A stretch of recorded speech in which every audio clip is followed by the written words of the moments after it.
Ko je to saobraćajac? Pa Šta on radi? prilazi ulicu. Saobraćajac? On ako neko krade stvari i tako to,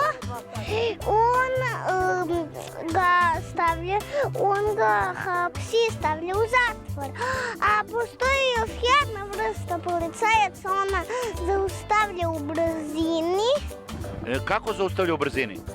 Pa ako neko piše, na primjer, za 10, on ide 100, onda ga zaustavlja. Pa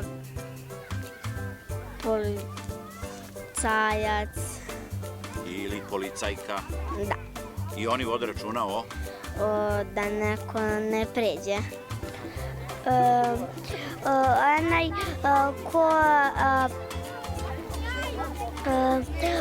Onaj ko kad neki čovjek pogreši, on mu da kaznu. Tako je.